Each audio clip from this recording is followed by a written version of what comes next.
Hello everyone, my name is Muhammad Farlan Fali, and today I will present a very important topic: communicating with students. And this presentation is all about how we connect and share ideas with our learners.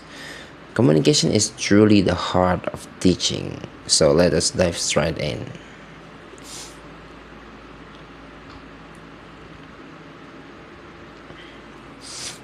Okay, let us first understand what classroom communication actually is. It is a systematic process of exchanging information, ideas, and emotions between a teacher and students. It goes far beyond words. It is about how we deliver our message through both verbal and nonverbal cues. Ultimately, it serves as the foundation to create a positive learning climate where instructions are clear and students feel safe to express their thoughts.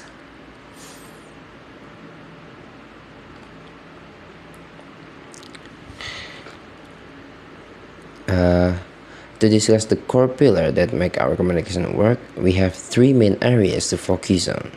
First, verbal communication, which is all about the clarity of our instructions and using positive reinforcement to encourage students. Second, nonverbal cues, like our facial expressions and eye contact, which help us manage the class silently. And third, active listening, where we show real empathy by giving students our full attention.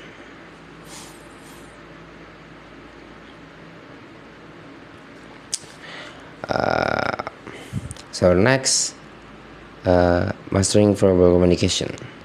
Let's focus on mastering our verbal communication. To do this well, we need linguistic clarity, meaning we keep our instructions structured and straightforward to avoid any confusion. Then, we have the power of tone. Using a calm, firm, and controlled voice works wonders compared to shouting. We should also use positive reinforcement to boost their confidence and strategic questioning to get them thinking.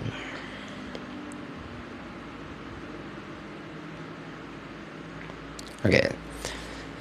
Next, nonverbal cues and proximity control, which highlights nonverbal cues and proximity control. Sometimes silence is our best tool. By using open body language and direct eye contact, we can hold attention without saying a word. If a student is being a bit disruptive, we can use proximity control, which simply means moving closer to them to stop the behavior quietly. And lastly, the silence strategy, or using intentional pauses. It's brilliant for regaining class focus.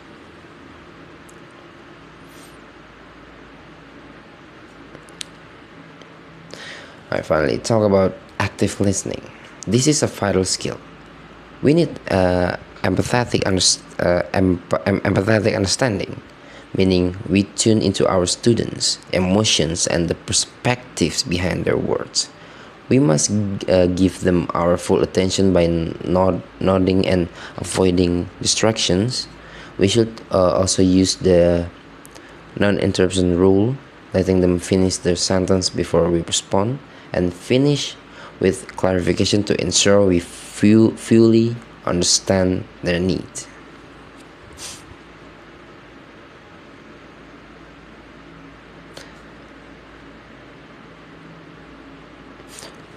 Okay, now we enter part 2 of our presentation, problem solving.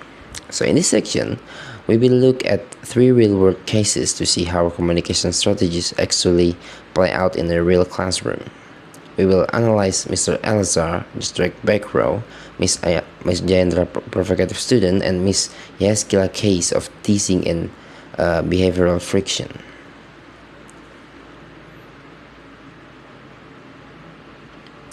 Okay, now let's unpack case 1. In this scenario, students in the back row are shouting, answering randomly, and playing with toys. The main issue here is a clear communication gap, specifically a lack of proximity and direct engagement during the discussion.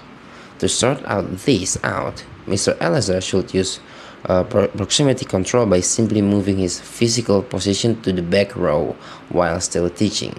He can also use the name drop technique, quietly inserting a student name into his talk to bring their focus back. Lastly, a simple, firm, non-verbal signal, like a direct stare toward the toys, will stop the distraction without interrupting the lesson.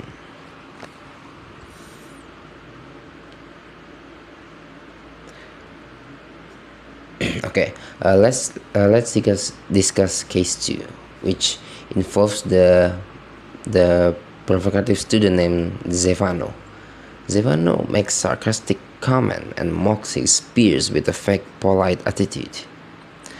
The dangerous trap here is reacting with anger in front of everyone, which only gives Zevano the attention he wants and escalates the conflict. Instead, Miss Jayendra must use a cool-off strategy, acknowledging his comment briefly without arguing to maintain control of the room. After the lesson, she should use private, one-on-one intervention to listen to his perspective and firmly set clear boundaries regarding respect. Simple yet highly effective. Yeah.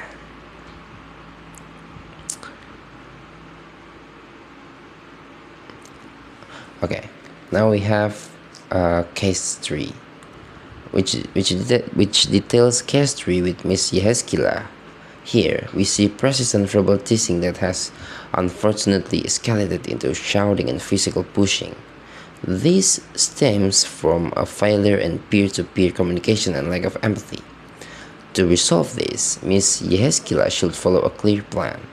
First, she must execute immediate the escalation to stop the physical friction using a calm, firm command.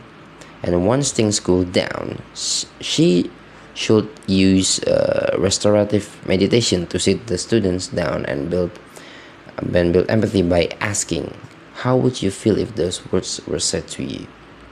Finally, she must re-establish a clear mode of conduct with zero tolerance policy for verbal bullying.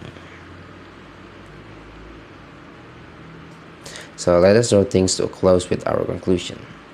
Effective classroom communication is truly the golden thread that connects teaching theory with successful everyday practice.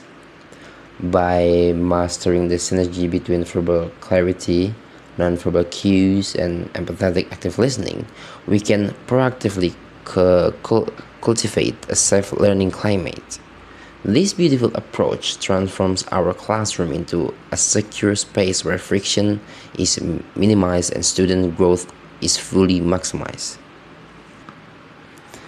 Okay, finally, that brings us to the very end of my presentation. I hope my explanation can make you understand how to manage a classroom. And that's it for today, and see you guys on the next project. Bye.